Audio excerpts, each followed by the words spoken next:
13 वर्षाच्या नाबालिग मुलीचे आक्षेपार्ह फोटो सोशल मीडियावर टाकणाऱ्या आरोपीला पोलिसांनी केली अटक. मिर्झापूर बिहार येथे राहणाऱ्या 20 वर्षीय रोहित कुमार याने वर्तकनगर परिसरात राहणाऱ्या शालेय शिक्षण घेणाऱ्या एका 13 वर्षीय मुलीशी सोशल मीडियावर मैत्री केली. नंतर तिला प्रेमाच्या जाळ्यात ओढून तिचे काही आक्षेपार्ह फोटो काढून घेतले. नंतर तिला तो सतत त्रास देत होता, त्यामुळे तिने त्याच्याशी बोलण्यास टाळाटाळ केली. त्याचा राग येऊन रोहित कुमार या मुलाने तिचे व्हिडिओ व्हॉट्सॲपच्या माध्यमातून व्हायरल करत तिच्या नातेवाईक आणि मित्रमैत्रिणींना पाठवले. त्या गोष्टीला घाबरून त्या मुलीने आपल्या मोठ्या बहिणीला ही गोष्ट सांगितली.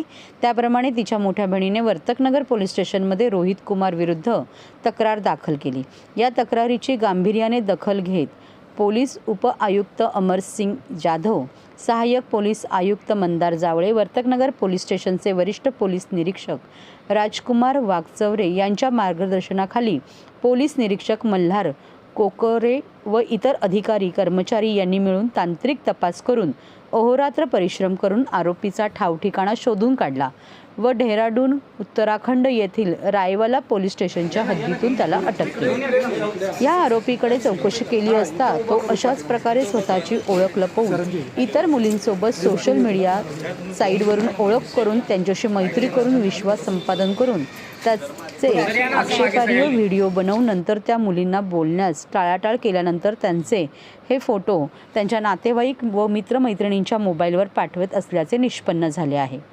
या आरोपीला अशा प्रकारे मुलींना त्रास देण्याची विकृती असल्याचे स्पष्ट होत आहे. त्याच्या अकाउंटवरून तो बऱ्याच मुलींना अशा प्रकारे त्रास देत असल्याचे निष्पन्न झाले आहे. तरी अशा प्रकारच्या बिनाओळखीच्या कुठल्याही व्यक्तीशी मुलींनी संपर्क करून, विशेष करून नाबालिग मुलींनी या गोष्टी टाळाव्यात. त्यांना तशी समज नसते. कोणीही अनोळखी व्यक्तीने फ्रेंड रिक्वेस्ट टाकली तरी त्याला रिस्पॉन्स देऊ नये.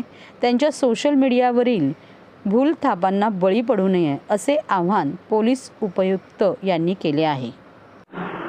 पोलीस स्टेशन वर्तकनगर येथे गुन्हा रजिस्टर नंबर 412/2024 भादवी कलम 354 आणि IT ॲक्ट कलम 66 प्रमाणे गुन्हा दाखल करण्यात आला होता. त्यामध्ये पीडित जे आहेत ते पीडित यांच्या तक्रारीवरून सदरचा गुन्हा दाखल केला. त्यामध्ये पीडित यांचा मोबाईलवर सोशल मीडिया अकाउंटवर आरोपी रोहित कुमार राहणार हरिद्वार उत्तराखंड याने काही फोटो मागितले. त्यांची मैत्री झाली. मैत्रीचं रूपांतर पुढं त्याच्यामध्ये जे फोटो किंवा व्हिडिओ त्या पीडितेने टाकले त्याचे त्यांना अश्लील व्हिडिओ मार्क करून पीडितेच्या नातेवाईकांना आणि सोशल मीडियावर इतर ठिकाणी ते सर्क्युलेट केले. त्या अनुषंगानं सदर गुन्ह्याचा तपास ते पोलीस निरीक्षक श्री कोकरे आणि पोलीस उपनिरीक्षक शेख यांनी तांत्रिक आणि इतर विश्लेषण करून सदरच्या आरोपीला हरिद्वार उत्तराखंड येथून अटक करण्यात आलेली आहे. त्याला ताब्यात घेतलेला आहे. सध्या तो पोलीस कस्टडीमध्ये आहे. आरोपी हा 21 वर्षाचा असून तो तिथं रुद्राक्षाच्या माळा किंवा इतर किरकोळ साहित्य विक्रीचं काम तिथं करतो. ठाणे पोलिसांतर्फे मी आवाहन करतो की अनोळखी व्यक्ती ज्या आहेत त्या सोशल मीडिया किंवा डायरेक्टली आपल्या फोनवर कॉन्टॅक्ट करून आपल्याशी मैत्री करण्याचा प्रयत्न करतात आणि त्याच्यामध्ये मोबाईल क्लोन केला जातो किंवा मोबाईल हॅक केला जातो किंवा त्याच्यामध्ये मोबाईलमधला सर्व डाटा लिंक करून त्याच्यामध्ये आपले कॉन्टॅक्ट किंवा जे क्रेडेन्शियल आहेत किंवा आपला जो डाटा आहे त्याचा दुरुपयोग त्यातून केला जातो. तरी सर्वांना आवाहन करण्यात येते नागरिकांना की असं अनोळखी व्यक्तीवर विश्वास ठेवू नये किंवा त्यांच्याशी कुठल्या प्रकारचे सोशल मीडियाद्वारे किंवा फोनद्वारे कुठलाही संपर्क ठेवू नये.